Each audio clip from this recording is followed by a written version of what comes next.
Thank you for watching. Welcome to We the Govern. My name is Glenn Morgan, and the topic today is about vote fraud and the top 10 ways that vote fraud can be committed with mail-in voting.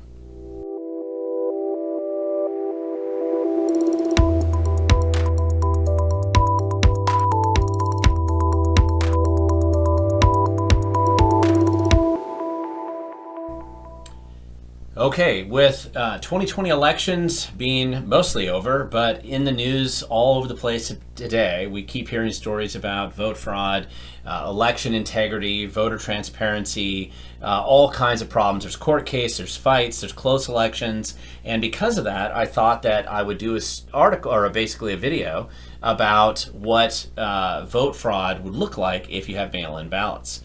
And originally the title I was going to have was going to be How to Commit Vote Fraud with Mail-in Ballots, except that it really seemed like that was a problematic title because it implies that I like vote fraud, which I don't, and it also would be almost certain to be completely censored and shut down by the powers that be.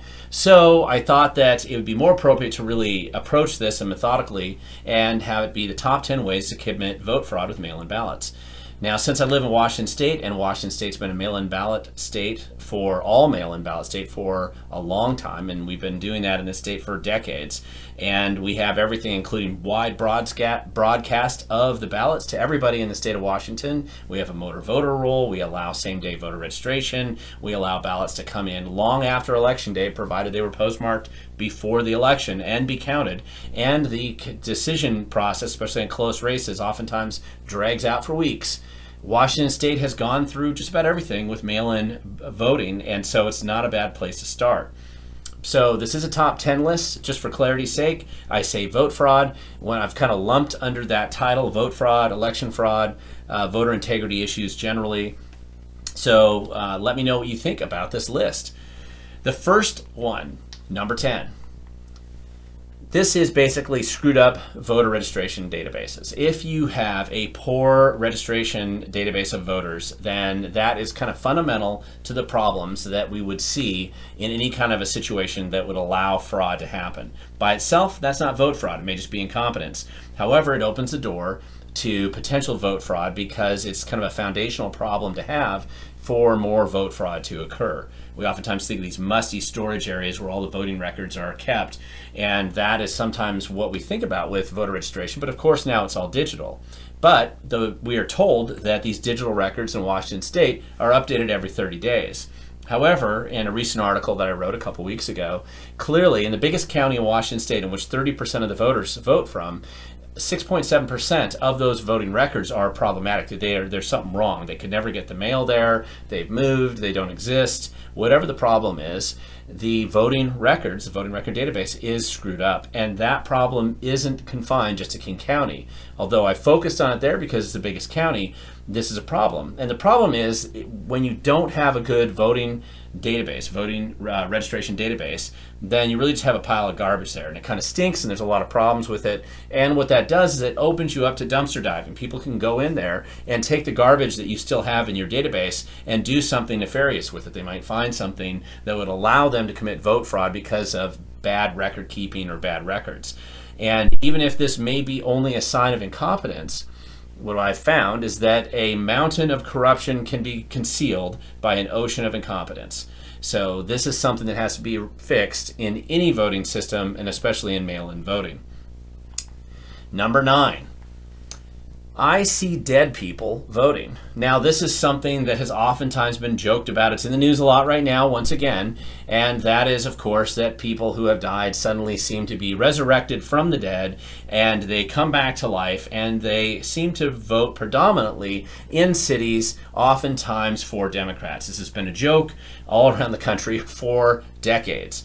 And that doesn't matter whether you're in Detroit or Chicago or Philadelphia or New York. This has always been a problem that, and it's particularly a problem on poll voting. However, for mail-in voting, some dead people voting is actually legal because in order for them to get the ballots to everybody, they have to send them out about 3 weeks early. And be in that 3-week window of time when somebody fills out their ballot and it gets received or they send it in for election day, many people will have died.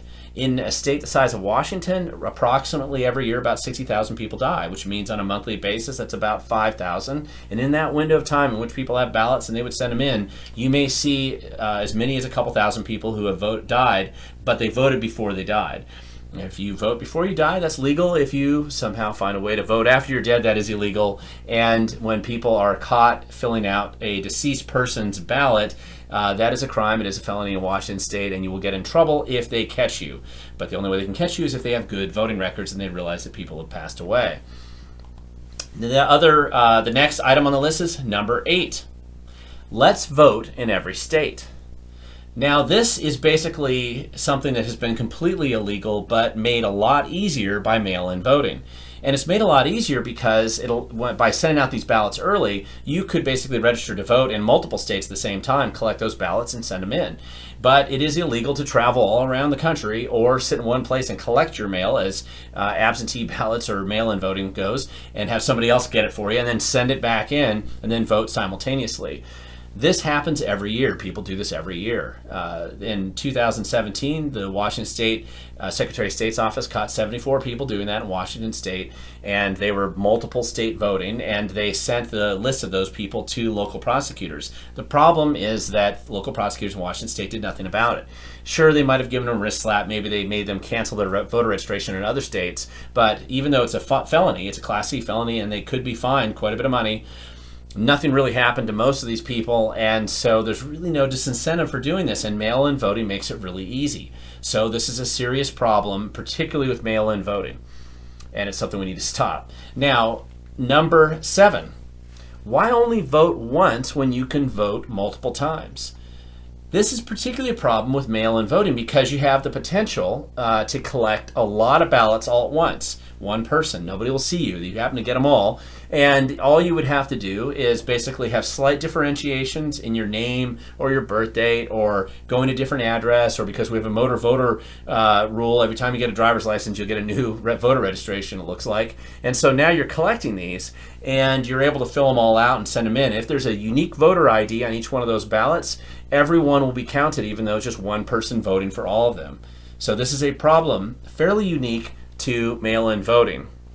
Poll voting has this problem potentially if you can be bussed from poll to poll, but there's only so much of that you can do, and it's a lot harder to organize. With mail-in voting, this is something that can be a real problem, and you actually have the potential to vote 100 times or more. So this is a problem that takes a lot of discipline to clean up those rolls and make sure there's unique voters voting. And when Washington State, as we've done many times, sends out extra tens of thousands of duplicate ballots, it opens the door to all kinds of problems, and it's the kind of thing that we really have to be aware of with mail-in voting. Number 6, let me vote for you. Now, this is actually a problem, and in Washington State, particularly, this is something, again, that can happen with mail-in voting more than it would happen with poll voting. And it's particularly a concern for things like retirement communities or nursing homes, where they get a bunch of ballots delivered to one location. You have SEIU employees there it's a very politicized union, and they don't let anybody come in, especially in the middle of COVID. Nobody knows what's going on. And they have access to all these ballots, sometimes hundreds, or even in the bigger places, maybe thousands of ballots. And somebody fills them out because they pretty much always get voted. And what happens, who's actually doing that voting? Maybe they even have somebody sign it, but sign the envelope so the signatures match, but somebody else is filling out the ballot. That is illegal, and it's also a concern in places like the homeless camps. We have big homeless drug addict camps all over Seattle, all over Olympia, and many other places in Washington State. And this has been a concern that these people, as a vulnerable population, could be manipulated with bribes of, cash or drugs or trading things like that, so that somebody has access to those ballots. This has happened before in Washington State. There were people convicted of doing this type of vote fraud back in 2007 and involved in the 2004 election, where the Acorn people were basically getting people just to fake a bunch of registrations, or getting people to sign up, and they would just keep the cards so they could vote for them later. This has happened before. Nobody's really looking at it right now, but it could be something happening today. So that is a classic way to commit vote fraud. Number 5, Number 5 is non-citizen voting. Now, this has been raised in the context of illegals or people who are not U.S. citizens getting a ballot and voting. It's particularly a problem with mail-in voting because all you need to get a driver's license in Washington State, you might have a green card or a visa, H-1B visa or student visa. You have to go down to the Department of Licensing to get a driver's license. These are legal residents, they're here legally, and maybe they're students or they're working at Microsoft or something, and they go down to get their license. And the Department of Licensing will tell you they don't register anybody to vote. In fact, the auditor's office or the head of elections in King County will tell you they don't register anybody to vote. But that isn't true.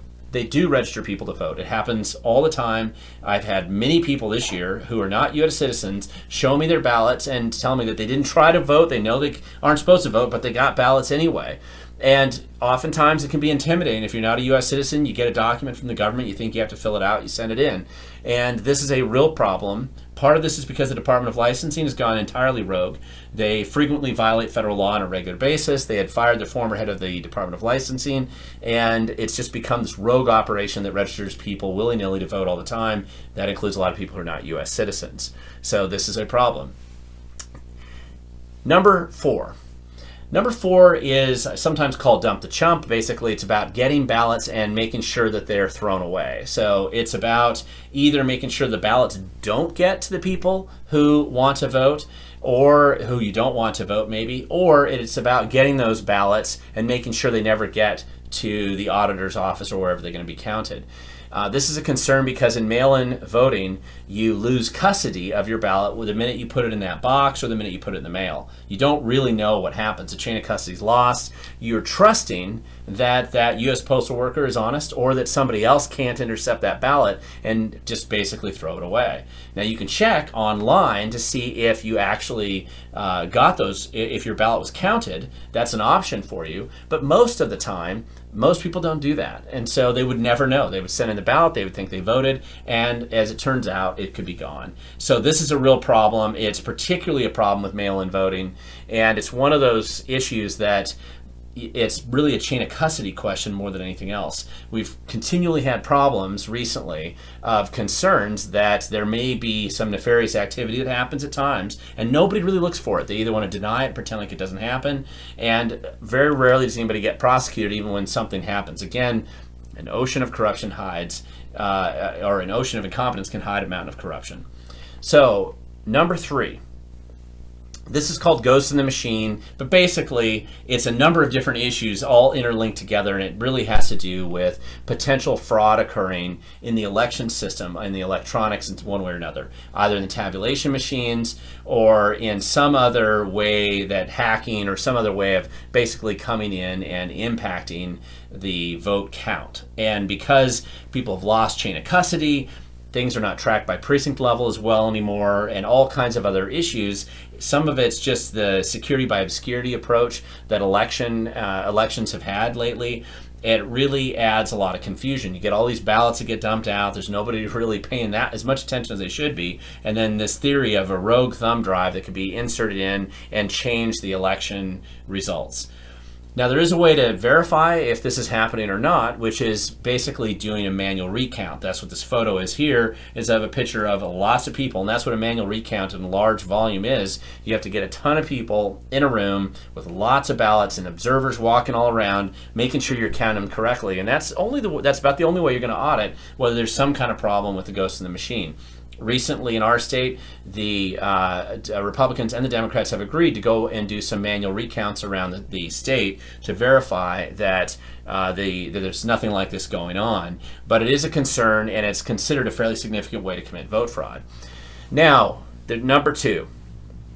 Number 2 is basically intercept and change the vote. And this is a fairly unique problem that exists especially with mail-in voting. Again, chain of custody loss, and you hand that off to the postal worker, and that is that somebody can come and intercept that ballot and make changes. Now, this changes to the ballot, maybe change how you voted, and then it would run through the machine and it looks like your ballot got counted, but it didn't actually get counted the way you had voted. This came out of a New York Post article just from a couple months ago where they interviewed somebody who basically did this for the Democrats for a long time. And although the source was anonymous, the method that was described in that article would work. It would work in Washington State. It would work anywhere that there's mail-in voting. And all you have to do is get a team of people together and intercept those ballots and steam them open, change the vote, and close them back up and send them in. And that's a real problem. It brings a whole new meaning to the word go postal, and it adds a level of lack of clarity as to what actually happens with those ballots. There is a downside to this because it kind of is a big operation. Whether that could happen at a mail sorting center, that somebody conveniently leaves a bunch of ballots in one location that could be dealt with there, kind of out of sight, or whether that happens in a smaller setting where you just have corrupt postal workers, as was described in the New York Post article, who are willing to take, they know how everybody votes because they know whether you have a Trump flag or a Biden flag out front, they can sort those ballots and hand them off. The problem with this is, secretly opening these ballots is that it is kind of a big operation. And if you're the guy who's willing to kind of organize this, it takes a team of people to do it. And in order to make it work, you're going to all have to be quiet.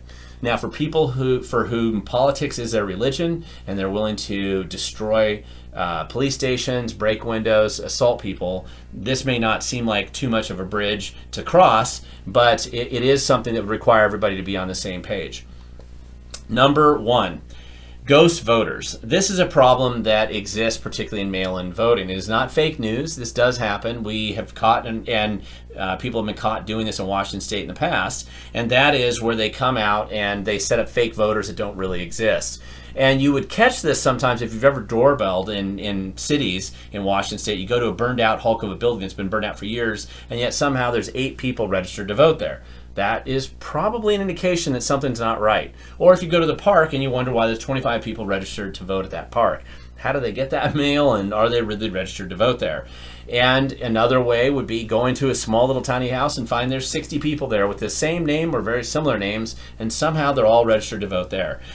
Fake voters or voters that don't really exist, but somehow those ballots get voted every time is a problem. That takes a lot of work to kind of clean up the system. Going back to number 10, this is keeping your voting rolls clean is a big part of it, and that is a way to commit vote fraud. But these are top 10 ways of committing vote fraud with vote by mail, and I know there's some variations of what I described here, but what now? You can either pretend like this can't happen, you want to deny that it can happen, and unfortunately that seems to be the place where most politicians want to be. Every politician that's been elected has been elected under whatever system that people are using for voting, and so even if there is vote fraud and they're aware of it, they're not going to really want to talk about it much. That is one of those problems, but vote fraud is something we should address head on. It has always existed. Tammany Hall, back in the 1860s, in Reconstruction South, there was vote fraud, or certainly voter intimidation, which is a part of vote fraud, that happened when freed slaves were denied their right to vote using all kinds of tactics and manipulations. This is all an element of vote fraud or voter fraud. It's happened. We need to find ways of reducing it. So there are solutions. I've mentioned a few of them as we've gone along, but we don't have time enough to go through all of those solutions, and we'll have to do a separate video for that. But for now, that's the top 10 ways to commit vote fraud with mail-in voting. Thank you for watching. If you want to learn more, go to WeTheGovern.com. Don't forget to subscribe, share, and like. If you want to support what I do, go to WeTheGovern.com. You can support me through my website. And please leave comments if you think I missed something. I do read them all and try to get back to as many of them as possible. And don't forget, the future does belong to those who show up.